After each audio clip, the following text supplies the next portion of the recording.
Χριστός ο ίδιος, ακόμα και αυτός που δεν έχει, να πουλήσει το ρούχο του και να αγοράσει μαχαίρι. Τι το θέλει το μαχαίρι? Δεν εννοεί αυτό. Δεν εννοεί αυτό που λες εσύ τώρα. Αυτό εννοεί.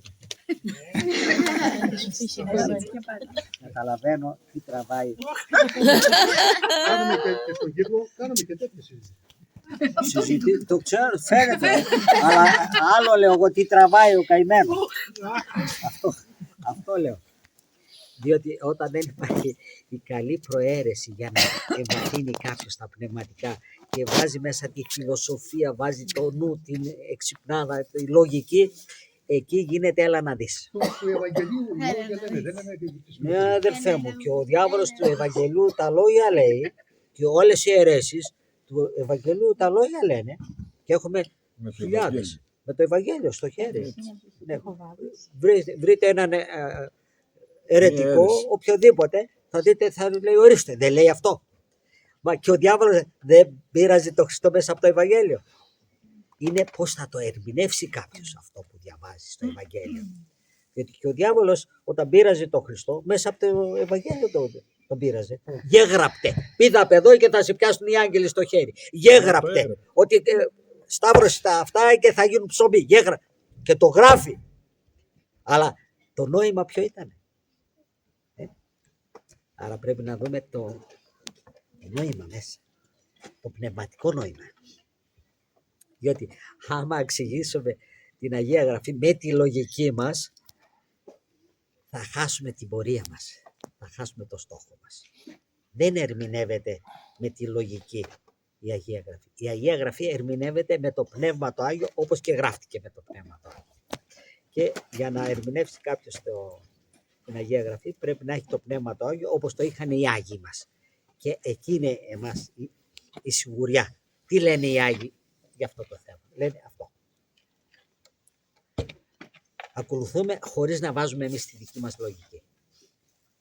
Αυτό δεν έκανε και ο Αυγουστίνος. Με τη λογική του ήταν τέρας μορφώσεως ο Αυγουστίνος. Και ήθελε να ερμηνεύσει με τη λογική του πώς είναι δυνατόν τα τρία να είναι ένα και το ένα είναι τρία. Η Αγία Τριάδα. Ήθελε να το βάλει μέσα στο μυαλό του εκεί. Και τι είχε γίνει, ξέρετε το περιστατικό? Ας σας το θυμίσω. Μια μέρα λέει πήγαινε εκεί στην παραλία σκεφτόμενος αυτό το θέμα, γιατί τον απασχολούσε μέρα νύχτα. Και στον δρόμο εκεί στην παραλία βλέπει ένα μικρό παιδάκι, λέει, το οποίο είχε ανοίξει ένα λάκκο στην άμμο και είχε ένα κουβαδάκι και έπαιρνε από τη θάλασσα και το ρίχνε εκεί μέσα. Έπαιρνε από εκεί, το ρίχνε. Σταμάτησε ο Άγιος μπροστά στο παιδάκι, του λέει, τι χάρης, του λέει εδώ? Να, λέει, προσπαθώ, λέει, τη θάλασσα, λέει, να τη ρίξω εδώ μέσα στο λάκκο. Λέει και ο Άγιος, είναι δυνατό, λέει, αυτή η θάλασσα να χωρέσει μέσα σε αυτή την τρύπα εδώ που άνοιξες εσύ?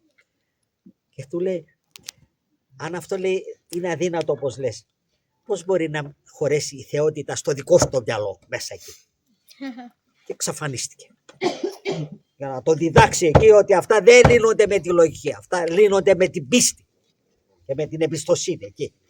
Είναι αυτός ο κρίκος που ενώνει τα φυσικά με τα αιώνια. Ο κρίκος της πίστεως. Έτσι δεν είναι? Θα μπορούσαμε να τα ερμηνεύσουμε με τη λογική. Ο άνθρωπος έχει περιορισμένη δυνατότητα λογικής. Περιορισμένη. Αν ήταν απεριόριστη θα ήταν Θεός ο ίδιος.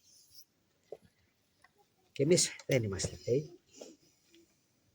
Παρόλο ότι προσπαθούμε να μοιάσουμε τον Δημιουργό μας στις αρετές του και όχι στην παντογνωσία του και στην παντοδυναμία του.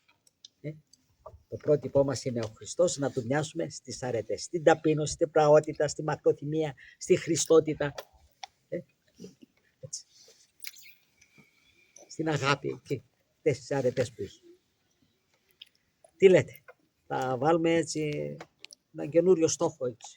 Μια καινούρια αρχή, γιατί ο στόχος από ό,τι φαίνεται υπάρχει, αλλά η αρχή, να βάλουμε μια καινούρια αρχή. Συμφωνείτε? Ναι. Σαν το